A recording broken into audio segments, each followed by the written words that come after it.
Ever since the morning of August 24th in 79 AD, when Mount Vesuvius buried the Roman city of Pompeii under 20 feet of ash, volcanoes entered the pages of human history as destroyers,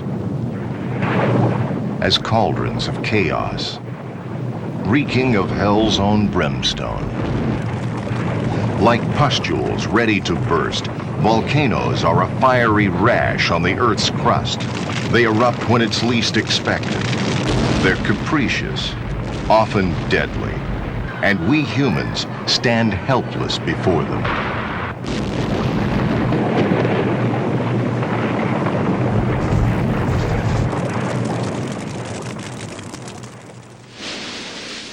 In the volcano-built national parks and monuments of the United States, Yellowstone in Wyoming, Crater Lake in Oregon,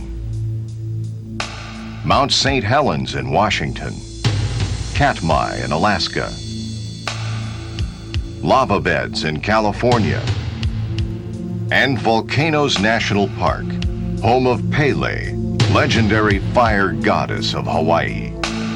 We can discover that volcanic eruptions are more than juggernauts that menace and mesmerize. They are the upwelling builders of our planet. They are the makers of land, of worlds, and they offer us a rare glimpse into the process of creation.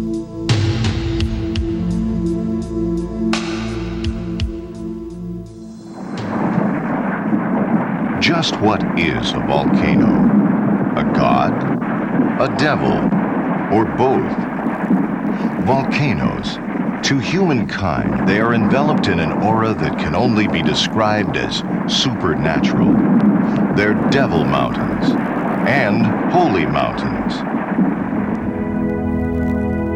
Lift up your eyes on high and see who created these.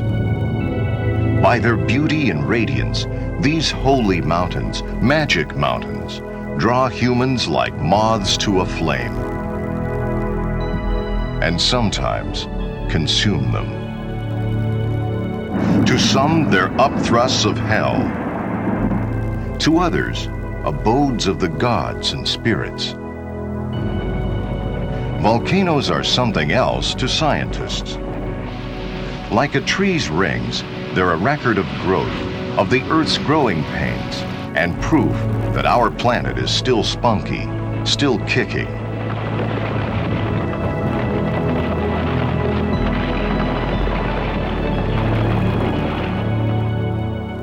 If our Earth were an egg, its yolk would be its solid core, which is about the size of our moon. Then there's a mantle, some of which is molten. We live on the outer crust, which is several miles thick. Unlike the shell containing the egg, the Earth's crust isn't stationary. It moves and overlaps and buckles. Pieces of it, called plates, grind against each other. In the intense heat below, gas and steam force magma, molten rock, through escape routes in the Earth's crust.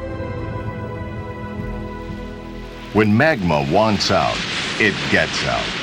Thus, volcanoes are born. Some explode with hurricane force in torrents of ash and pumice.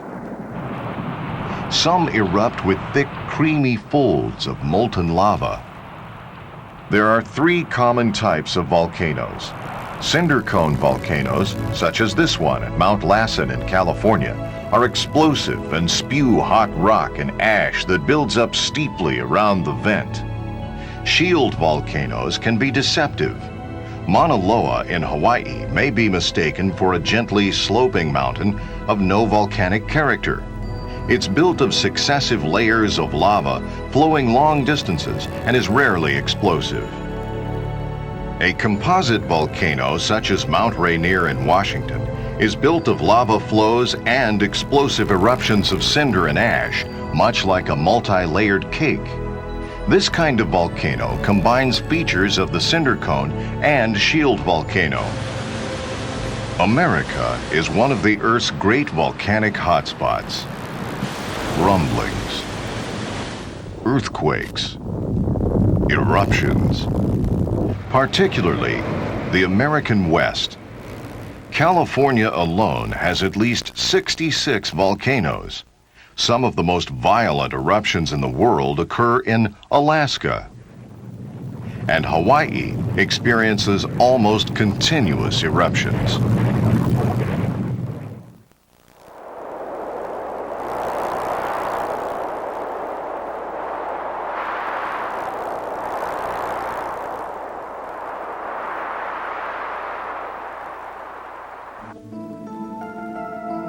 Stark, eerie, a lunar landscape on our own familiar Earth. An area of 83 square miles, suffocated by iron-hard lava.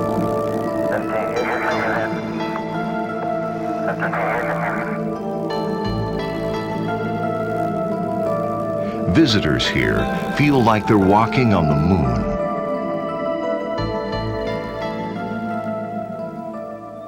Thousands of years ago, our Earth sprung a slow leak. It gurgled and rippled, plopped and slopped over the countryside. Then fire fountains shot up plumes of molten rock, which in time set like pastry dough. This confirms our early notions about volcanic activity. Volcanic activity is an invitation to inactivity, to death. It comes from the other side of life, from hell maybe, as our ancestors believed. This chain of cones is one of the most perfect formations of this type in the world. Volcanoes build two kinds of cones, both found here in Craters of the Moon National Monument in Idaho. High, heaped-up cinder cones like this one. Those built of blobs sputtering out of vents called spatter cones. And bizarre formations which grew out of a slow ooze. The devil holds a lease on some of these clinkers. This chaotic plot is Devil's Orchard. This place has a strange, bleak beauty about it.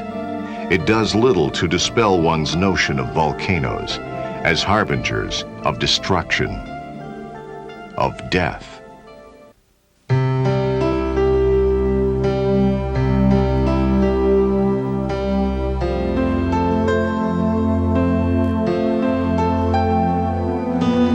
Yellowstone in Wyoming was America's and the world's first national park.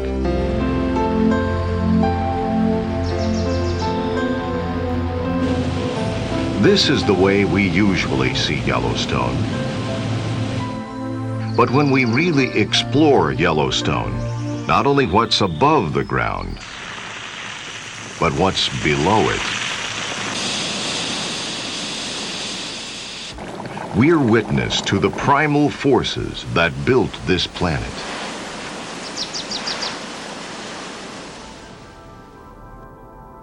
Some 3 million years ago, an uplift of Earth roofed over the heart of the area.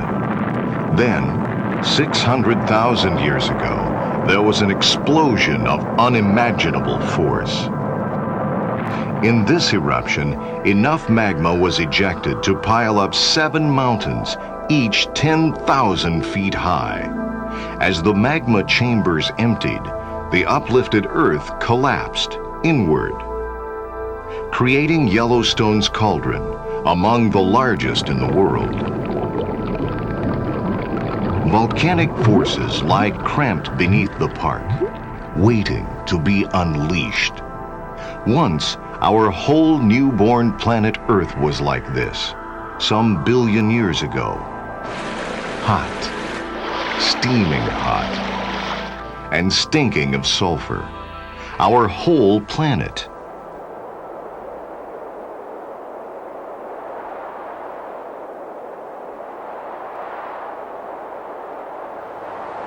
The dead of winter.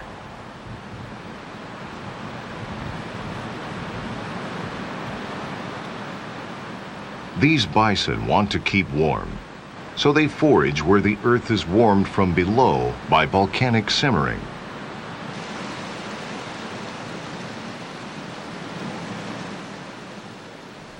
Yellowstone gurgles with the greatest concentration of geothermal features in the world.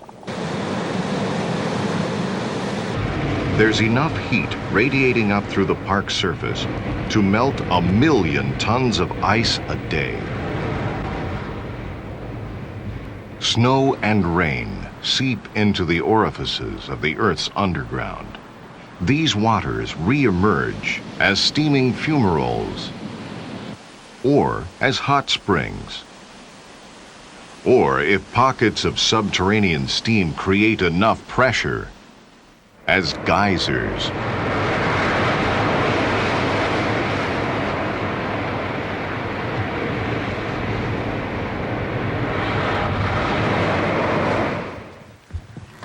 Early explorers, trappers, Indian guides saw Yellowstone differently from the way we do. They referred to it as the place where hell bubbled up. But to us, Yellowstone turns back the pages of geologic time to a portrait of our volcanic Earth in its hot, restless youth.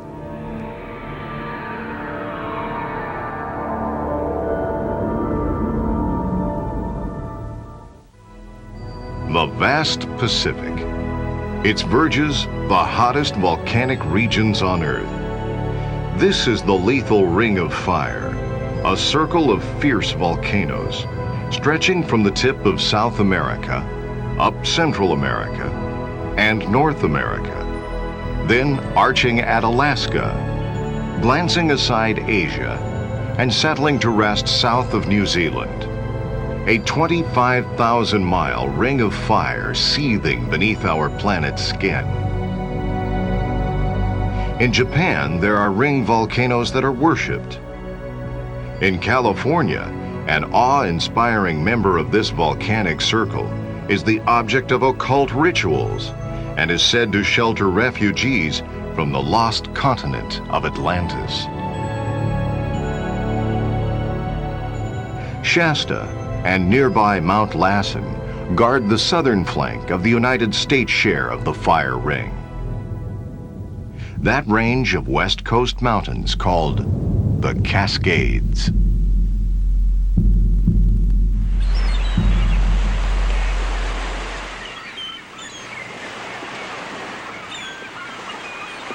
The West Coast is ever-changing. Its undergirding is the Earth's crust beneath the Pacific Ocean, grinding against the crust supporting the North American continent. The three-state Cascade territory of Washington, Oregon, and California boasts 4 U.S. national parks, 3 U.S. national monuments, and several U.S. national forests and recreational sites. The range itself is spiked by 17 blockbuster volcanoes.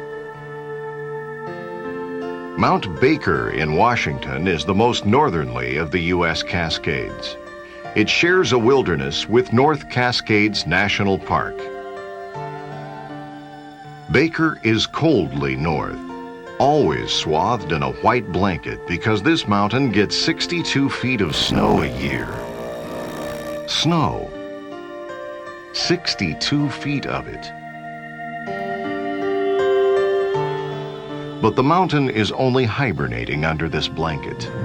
Underneath, it's a fiery cauldron.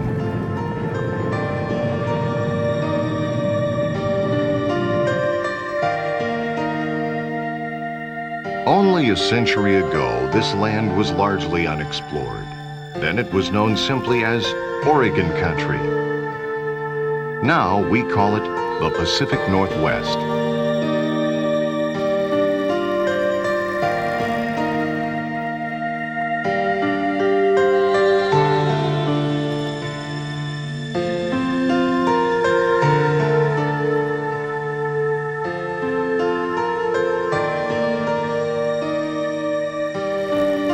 Much is as it once was.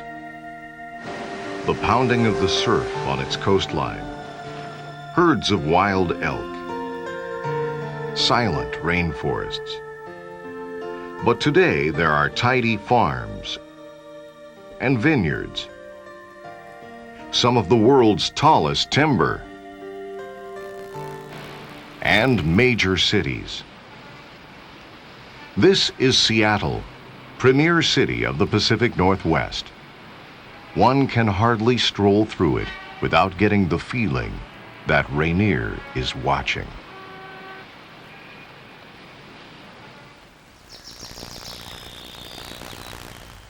The name the Native Americans had given the mountain was Tahoma.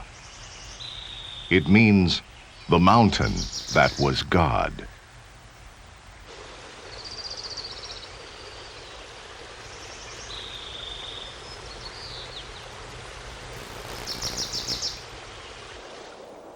Though Rainier is a dormant volcano, it isn't extinct. Mount Rainier last erupted in the mid-1800s. Almost all of the Cascade's 17 volcanoes have stirred in the past 300 years. Only Mount Jefferson and Mount Thielsen in Oregon are considered extinct.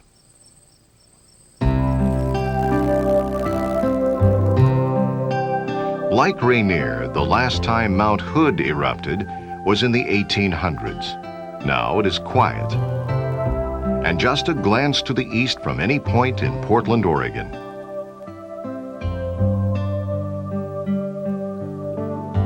A familiar facet of the Portland good life is neighboring Mount Hood National Forest. The mountain rises out of stalwart forests of evergreens,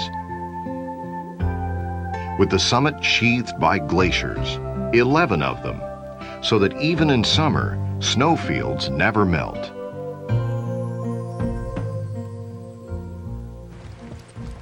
To Portlanders, Mount Hood is family, and every so often it's time to renew your kinship with the mountain. Here we frolic.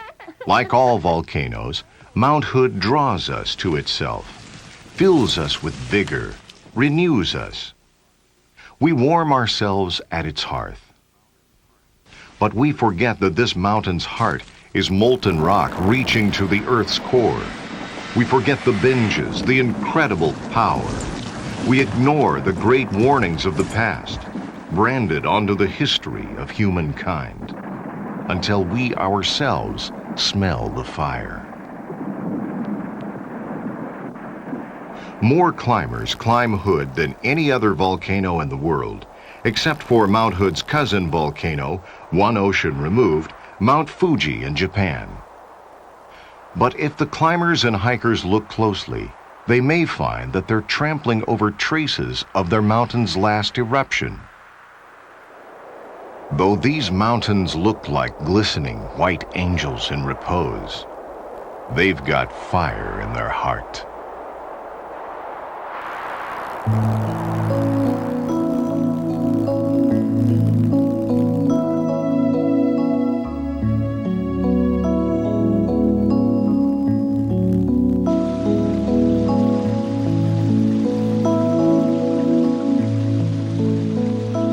Today, it's peaceful. But in 1914, when World War I exploded in Europe, these highlands of northeastern California felt an explosion of a different sort.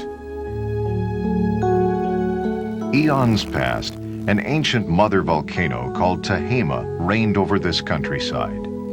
During the Ice Age, she went to pieces. But before her final eroding, she vented a child that we know as Lassen Peak.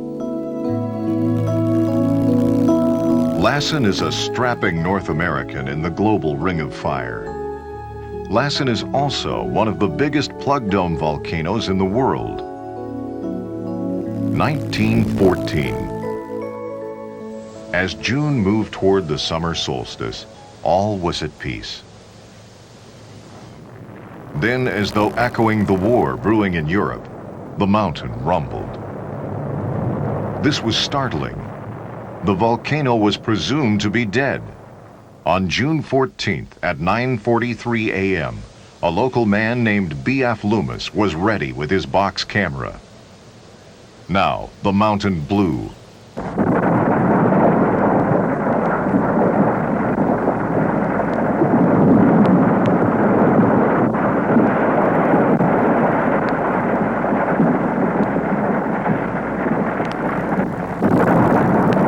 And the mountain kept blowing into the year 1915.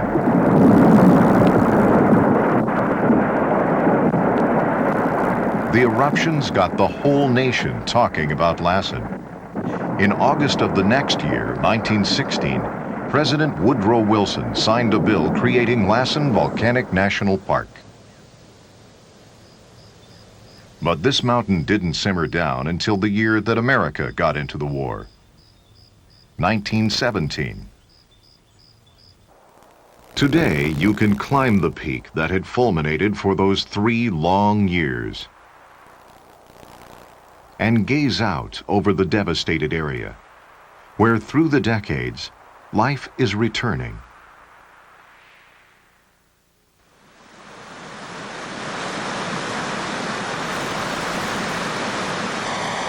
Yet there's still bubbling and boiling and the smell of sulfur to remind us that every slope, every ravine, every rock and pebble in this national park came from a volcano erupting hell.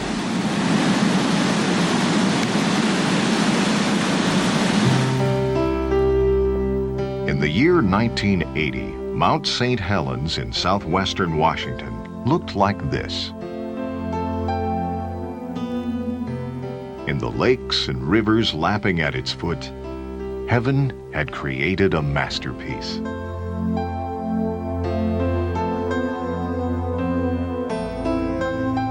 This mountain challenged climbers and the imagination. The Indian people had great respect for the mountain's power. Some called it Luwit, the keeper of the fire. The lake that was the mountain's mirror became known as Spirit Lake.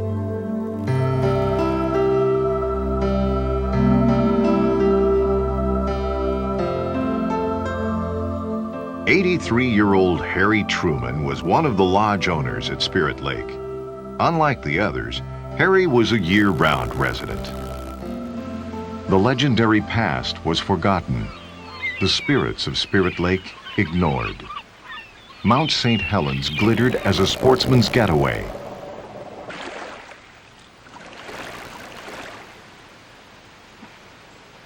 Then, on March 20th, 1980, seismographs at the earthquake watches of the Pacific Northwest got the jitters. A week later, after a 123-year sleep, the mountain woke up. Its clean, smooth peak swathed in snow was rent. Now gaped a soot-black crater 250 feet wide. The mountain's north began to crack, to slump. More steam, more spewing ash. Then a bulge, like a turgid boil, began swelling on the volcano's north flank. Every day it was swollen 5 feet more.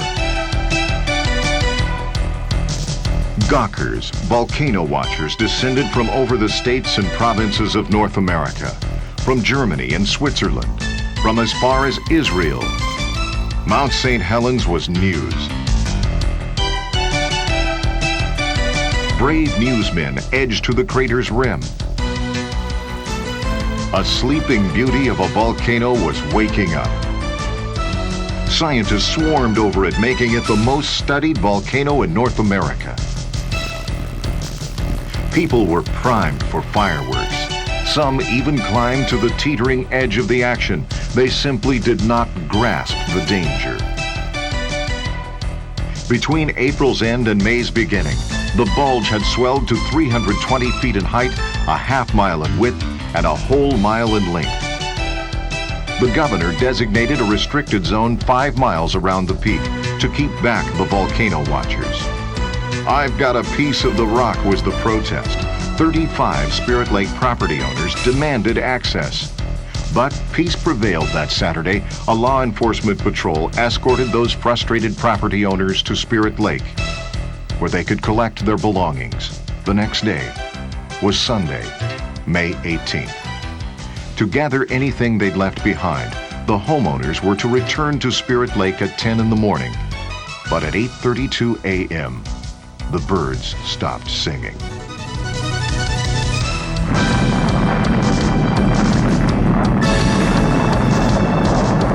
A quake collapses the bulging north flank. Gigantic blocks crash downward in the largest avalanche in recorded history. Pent-up pressure found release in a tremendous explosion, blasting out of the mountain at 220 miles an hour and reaching a velocity of miles per hour 670. The explosion's fury was 27,000 times greater than that of the atom bomb that fell on Hiroshima in World War II.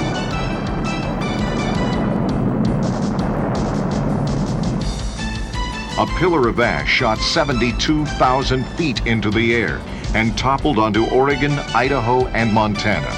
Hurricane winds felled 230 square miles of trees. For 19 miles, the blast seared. Spirit Lake was dammed, its banks denuded.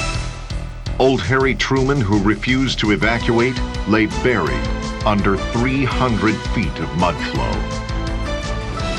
Clogged rivers went wild.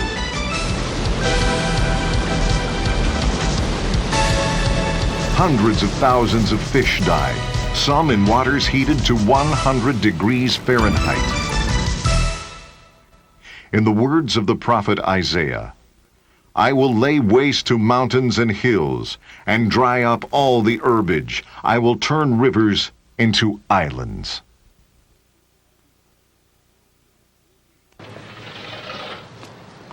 People, animals, weltered in blizzards of ash and pumice. They came to call this day Ash Sunday. 540 million tons of ash poured down on the three-state area. We grope as if we had no eyes. We stumble at noonday, as in the night. With the air veiled with soot, it was darkness at noon in Yakima, Washington. Sheltering forest that had taken years and years to grow was no more. And the death toll in wildlife was high. Elk, deer, bears, mountain goats, and mountain lions.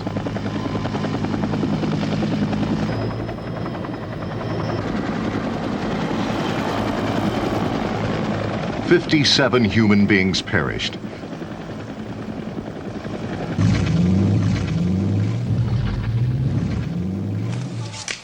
Search and rescue teams braved mud and possible eruptions in quest of survivors. This solitary figure is also part of a search team. His search and that of his colleagues is still going on. These are scientists. Mount St. Helens offers rare opportunities for study, and now, because of what has been learned, we are able to predict eruptions of this type the world over. Volcanoes cannot be controlled, cannot be programmed. We can only stand in awe and try to understand them. Today, this great laboratory of volcanism is one of the most dynamic of America's national parks and monuments.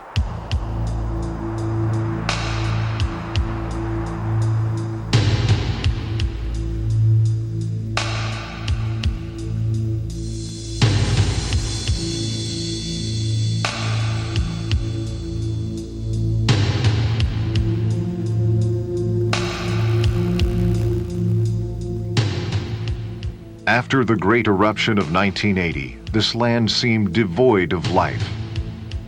A volcanic desert. To the surprise of scientists, small critters, gophers, frogs, and plants survived, protected under the likes of snowbanks and clumps of snow. Pollywogs appeared.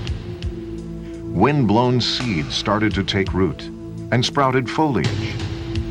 Lupin, truly everlasting. Fireweed made comebacks. Lone shoots of the alder began growing again. New green offered a homeland for wildlife, and the birds of the air returned. The mountain is renewing itself. After having blown away its summit, a dome of oozing magma is growing in its crater. A peak may rise again. Volcanoes do not destroy the land, they transform it. Their thunderous blasts are fanfares, heralding new life. Once again, Mount St. Helens becomes a masterpiece of creation.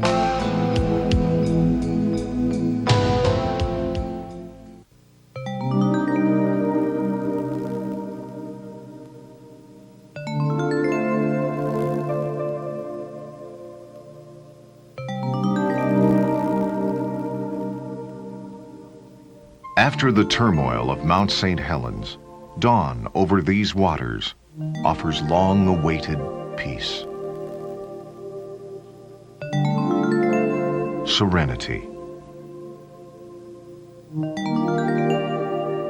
The warm siennas and umbers of southern Oregon daub the setting of this sapphire body of water.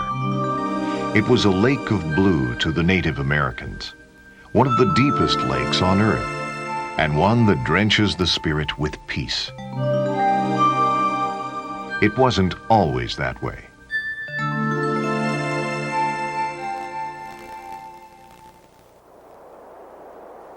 Where the lake now lies, there once stood a majestic mountain called Mazama. Mazama was ever-growing from the inside. As with all volcanic mountains, molten rock and gases, magma, were continuously rising up through the mountain's conduit and erupting as lava. Mazama grew in an area of older volcanoes, such as Mount Thielsen, which can be seen from the park today.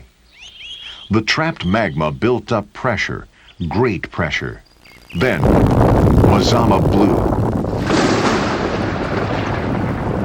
That was almost 7,700 years ago. The eruption was 40 times bigger than Mount St. Helens' biggest. Ash and dust fell as far as 600 miles away. A legend of the Native Americans attributes this Holocaust to a terrible fight between Skell, chief of the world above, of air and light, and Lau, chief of the world below, a place of terror. Mazama blew part of itself away. What remained was weakened and collapsed. 5,000 feet of the mountain was destroyed, leaving a vast rocky emptiness.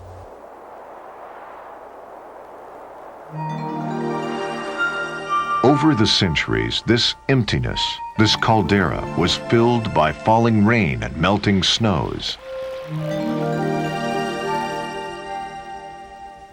An emptiness filled. A cinder cone called Wizard Island gently reminds us of the lake's turbulent past.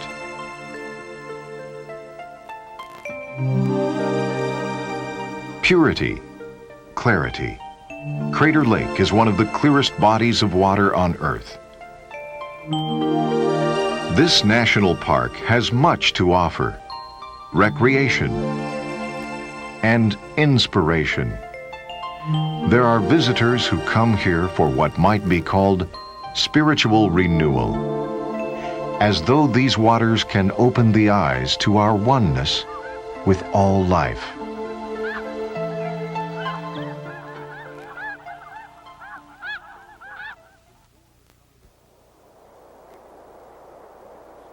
Before the coming of Columbus and after, volcanoes lived in the lore of the Indian peoples, Native Americans.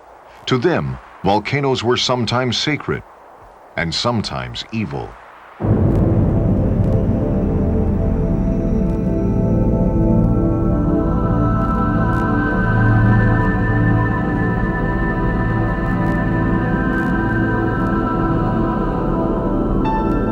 they put this mountain to good use. Wyoming is where this bizarre-looking peak rises almost 1,300 feet above the bed of the Belle Fourche River. It was the first national monument to be established in the United States. Geologists know that it's volcanic. 60 million years ago, molten lava thrust upwards through the earth and in cooling, fractured into columns.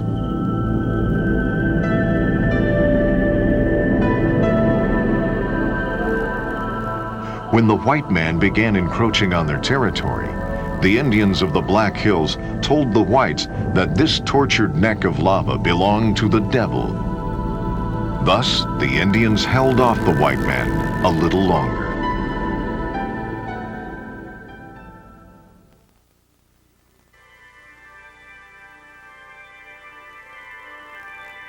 Here at Newberry Crater in Oregon, cooling lava had piled up on high, steep mounds of obsidian.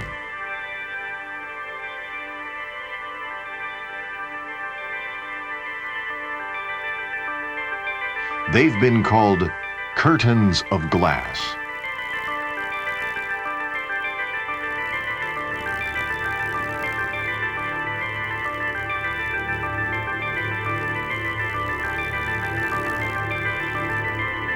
Of this obsidian, Native Americans knapped deadly arrowheads and razor-sharp knives.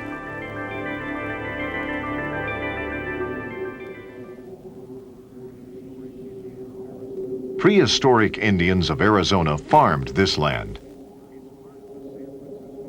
It's part of the San Francisco volcanic field. It's the colors that gave this place its name, Sunset Crater.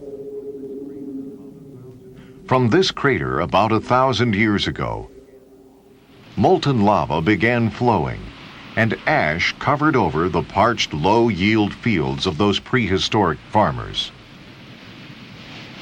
The lava cooled. Those prehistoric Indians who'd lost their fields and pit houses to ash straggled back. Here, they made a discovery. Things grew better. Things grew as never before. Squash, corn, beans. Because volcanic ash blanketing their fields held moisture from rain, from snowmelt.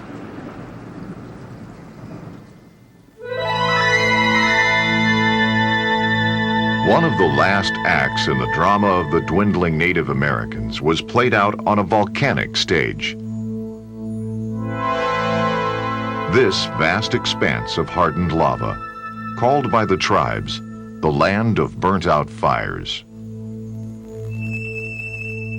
Within sight of the majestic volcano Mount Shasta, where Northern California blurs into the state of Oregon, there's a vast spill, one of the largest volcanic formations in the Cascade Mountains from the side of Medicine Lake volcano. Lava has spewed for over 1 million years. Some of it cooled as a cindery fortress. Bastions, trenches. In one of the strangest battlefields in America's long-running war to win the West. The Modocs were a scrappy little tribe, and now they were facing extinction. There were only 250 of them left. So when the U.S. government forced them onto a reservation with their arch-enemies, the Klamaths, they fought. A wily fellow called Captain Jack was their war chief. Jack defied the government.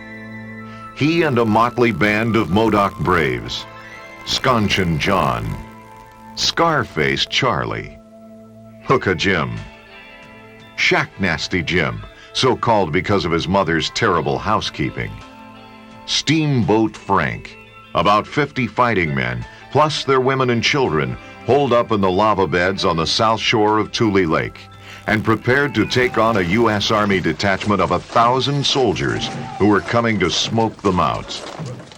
The grossly outnumbered Modocs laid low. Warriors, women, youngsters, old folks, dogs. The site of the U.S. Army camp It stood less than 2 miles from the Modoc's lava stronghold. Here the soldiers drilled. Here they bragged about killing Indians. On the morning of November 29, 1872, they got their chance. They were ordered to flush the enemy from his stronghold. In the beginning, morale was high during the march over the lava.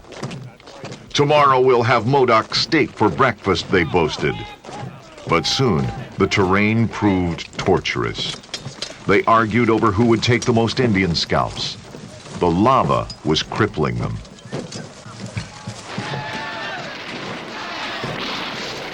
Then they were driven off, turned around. 100 ragged Indians had routed a formidable military force. But in this encounter, the Modocs weren't the main thrust. The enemy was lava. Lava that shredded boots and flesh. This torturous lava. The U.S. Army changed its tactics. General Canby came with a peace commission to hold talks with Captain Jack under a flag of truce. Captain Jack kept headquarters here in a lava cave. It was here that Jack and his cohorts debated Canby's proposition. They didn't trust the peace commission. A hot-headed faction came up with a plan. Kill the peace commissioners, wipe them out, kill their leaders, and the soldiers would go home. Captain Jack stood up against the plan. He was outvoted. When he persisted in opposing it, the hotheads draped a squaw's blanket around him and called him a woman, a white-faced squaw. Humiliated, Captain Jack gave in. April 11, 1873. They met on the grass-covered lava, General Canby and Captain Jack. A tent was set up in case of rain. Then, shortly after the hour of noon, misfire. The pistol was aimed at Canby's head. Jack fired again. Canby fell backward, dead. General Canby, United States Army, murdered here by Modocs, April 11, 1873. The government abandoned all hopes for a settlement. Now, the Modoc War became a war of extermination. For almost 5 months, Captain Jack's ragtail band and their lava fortifications held off an army 20 times its size. Now it was the Modocs who were overly confident.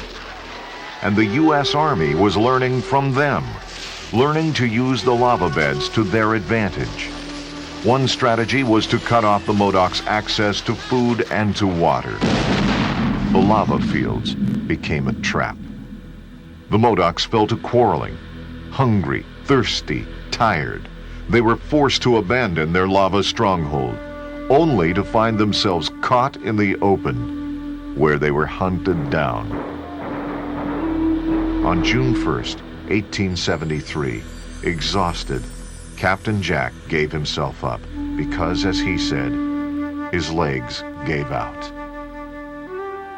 The following October at Fort Klamath in Oregon, he was hanged, along with Scontian John, Boston Charlie, and Black Jim. Thus ended the Modoc Indian War, man for man the most expensive Indian war ever fought by the United States. The only one fought on a lava field. The Modocs were beaten. Captain Jack had foreseen their fate when he said, "Once my people were like the sand along the shore. Now I call to them, and only the wind answers."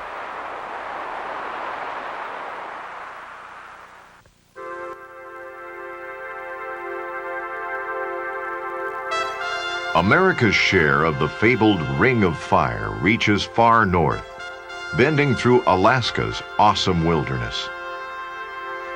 The Alaska Peninsula. A 1,600-mile stretch of volcanoes, which burst with 1, 2, up to 3 eruptions every year. Hundreds of miles of sparkling lakes, and mountain peaks glassed in glaciers. Bald eagles hunt here, and so do bears, particularly brown bears. It's a place for fishing, rainbow trout, salmon. This is a place for adventure. It's no wonder that despite its remoteness, there are thousands who visit Katmai National Park every year. Many come as sightseers. Then, there are the truly brave ones who come to discover themselves. A monument to the building of planet Earth. The site of the most violent volcanic explosion in the last 100 years on the North American continent. 1912. A horrendous eruption of the Novarupta volcano. The mighty blast is heard in Juneau, 750 miles away. The city of Kodiak is paralyzed under a foot of ash. The water supply is threatened. Gardens suffocated, roofs cave in under the ash. Terrified townsfolk swarm onto boats in the harbor.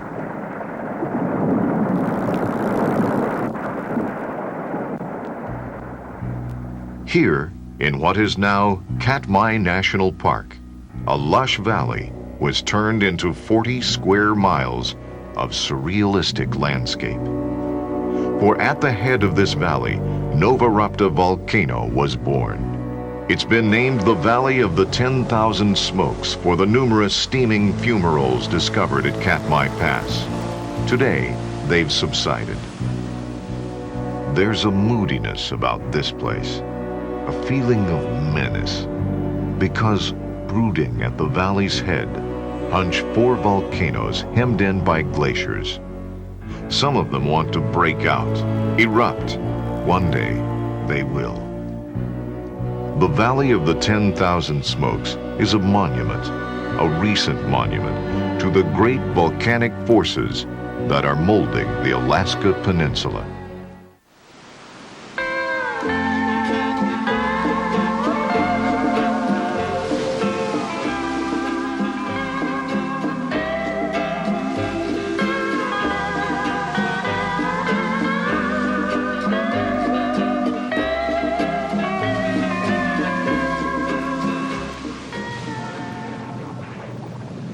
But it is in Hawaii where one can discover, dramatically, the volcanic underpinnings of this planet.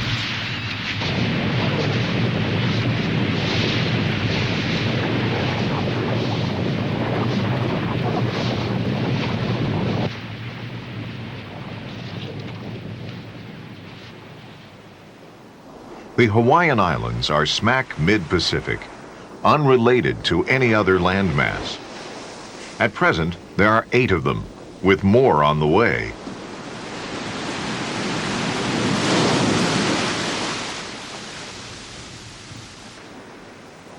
The Earth's crust at the floor of this ocean is referred to as the Pacific Plate. It's moving toward Asia at a speed of 3 inches a year. In mid-ocean, it passes over a hot spot. That's the term volcanists use, in the Earth's mantle some 60 miles down.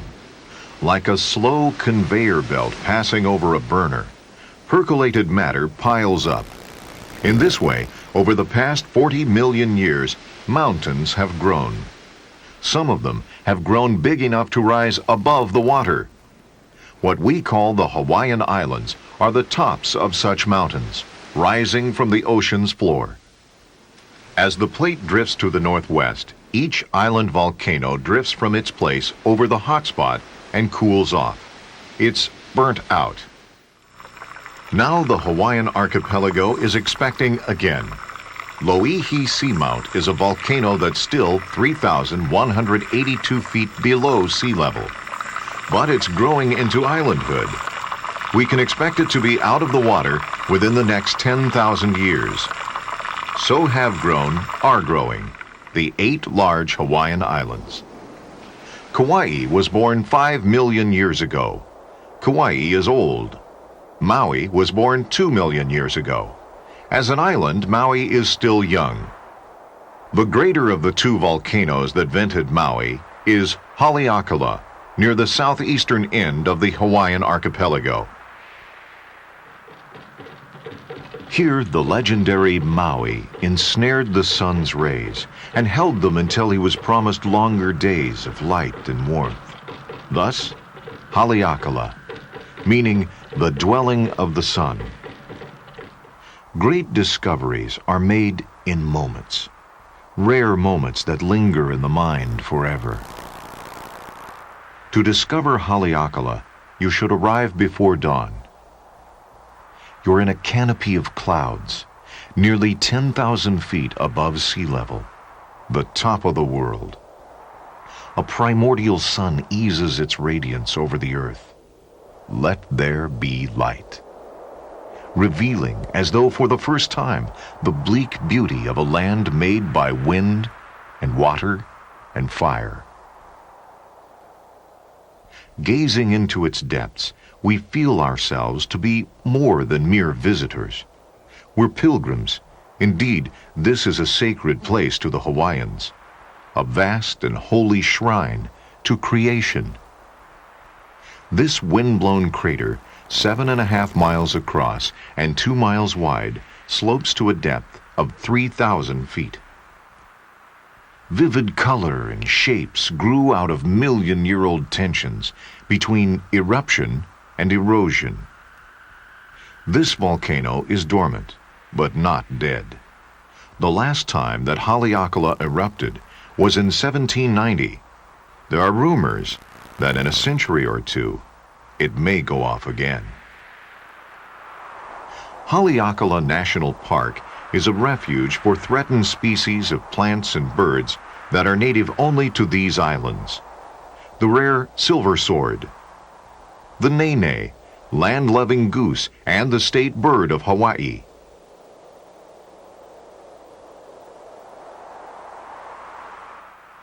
Climates are in conflict here.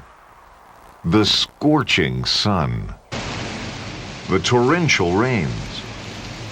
One side of Haleakala is comparatively dry. The other side is one of the wettest places on Earth. Here, Haleakala is Eden. Few national parks offer as much variety as this one.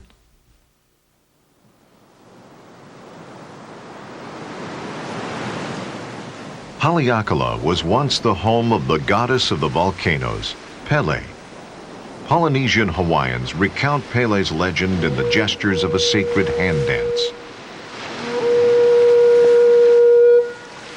The goddess Pele arrived with the first Hawaiians who, relying on their knowledge of the heavens and of the ocean currents, sailed to these islands from Tahiti. Her first dwellings were on Niihau and Kauai. Then she settled in Diamond Head in Oahu. At last she made her home in Haleakala on Maui. Pele, the Great Mother, the ancient mythic vision of this land.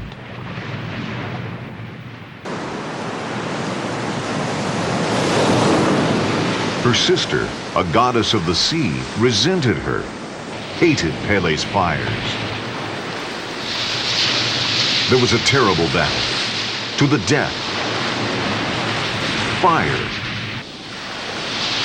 and water.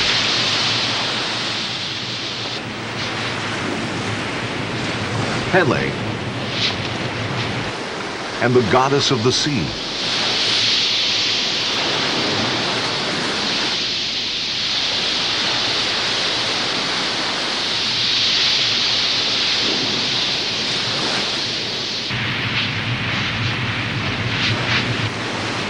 Pele's body was torn apart. She is dead, thought her sister. But Pele's spirit was still very much alive. She crossed from Maui to the big island of Hawaii with its lively volcanoes. And in Kilauea Crater, she made her home. Here she rules until this day. The island of Hawaii is the most actively volcanic chunk of land on Earth.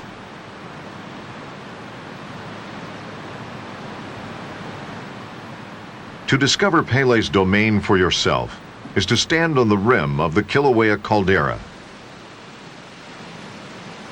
Oval-shaped Kilauea is the collapsed summit of one of the park's 2 active volcanoes.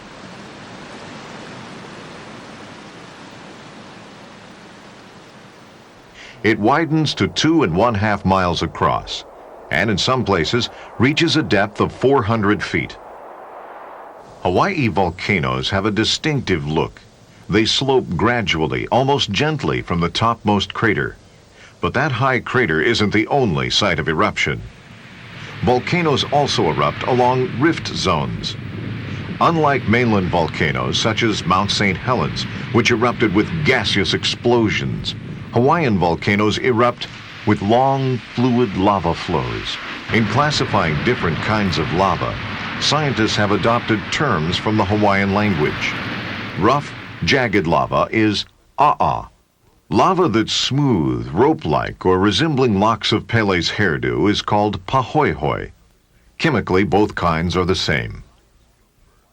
Science confirms Pele's odyssey from Kauai to Oahu to Maui, and now to Kilauea on the Big Island.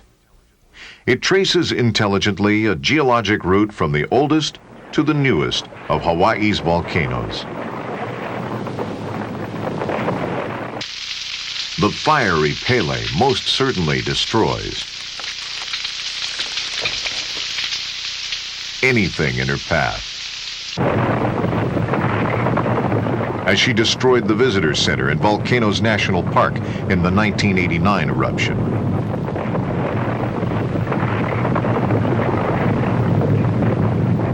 As she renders highways useless. But Pele's fires are the fires of creation as well. Even today, many Hawaiians of various creeds have a healthy respect for her as their ancestors had. It is Pele who blankets Hawaiian beaches with sand as black as pitch. It is Pele who demands a mouthful of the first ohelo, those delicious berries which grow upon the high lava beds. It is Pele who appears to them as Tutu Pele, Grandma Pele, expecting a handout of sacred ava liquor, or whiskey, or gin, for which she has an unquenchable thirst.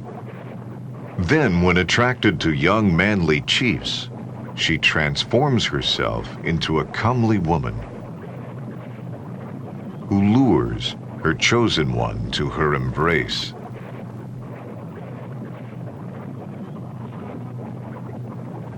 But contrary to a popular notion fostered by Hollywood adventure flicks, Pele never demanded the sacrifice of lovely maidens to her volcanic maw.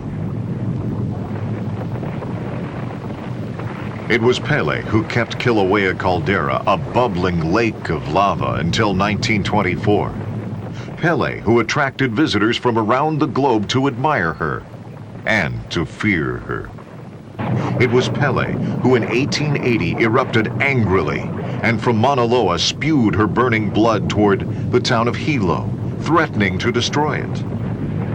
Hawaiians were desperate. They pleaded with Princess Ruth, granddaughter of the great Kamehameha I, to save Hilo. The princess did not hesitate. Despite being 63 years old and weighing 400 pounds, she offered Pele sacred chants, red handkerchiefs for which the goddess has a weakness, and a bottle of brandy. Pele was appeased.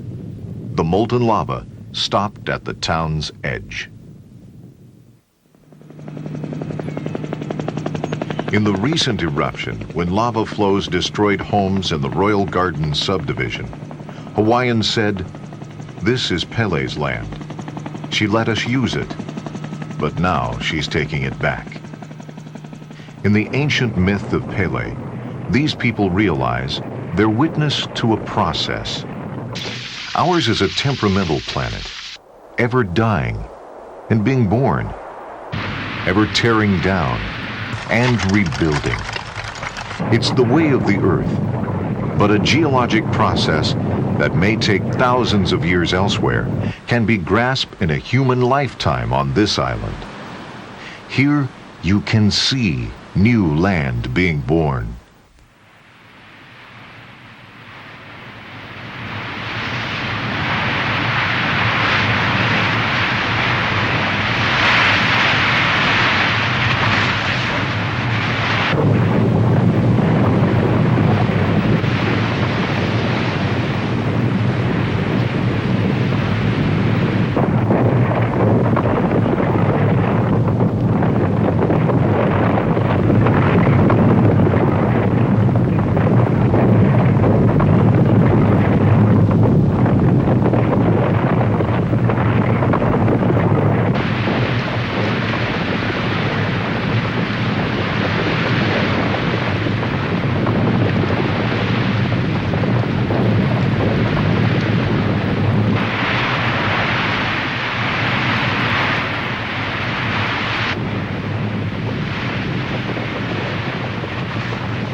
Like our primitive ancestors, we stand helpless before a volcano's power.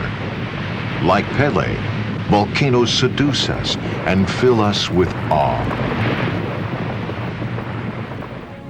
Now, we must learn to see them as builders, on a cosmic scale, the fiery molds in which our planet is cast, the machinery of creations.